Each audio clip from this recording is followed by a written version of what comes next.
2 years ago, my photojournalist Michael and I took the ferry from Onancock to Tangier Island. We spoke with locals about erosion and how weather impacts the island. Now we're back and we're following through on what's changed and how the weather continues to impact Tangier.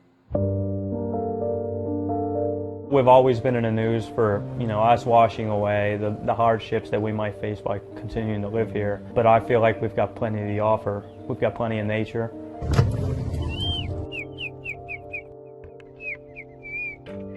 We'll go up here, we might be able to see some baby seagulls. And I believe just as much as us getting protection, I believe that they should be protected as well. We want to continue to live here and they shouldn't be forced to move elsewhere either.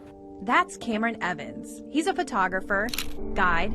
He also happens to be the vice mayor of Tangier Island. He's not only trying to save the land eroding from his home, he wants to build it back and bring back more wildlife.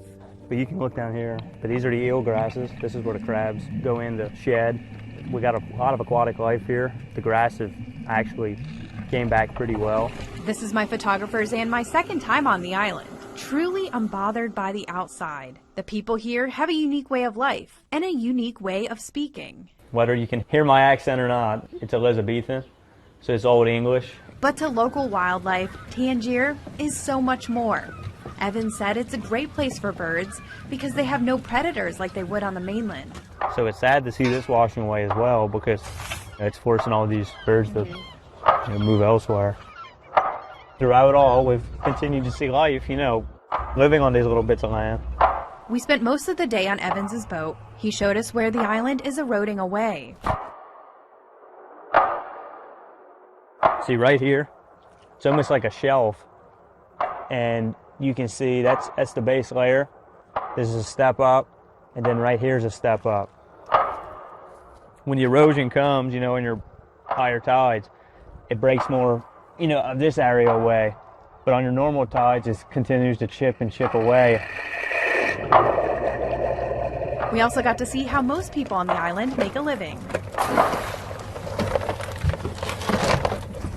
So these are hard crab pots. You can bait a hard crab pot. That's a pretty big Jimmy crab. So right now we're getting $200 a bushel for these, which is pretty good this time of year. There's an oyster toad fish. But here, if it's windy and rainy, you might not be able to go to work the next morning because, we live on the water, so that's where we get our money.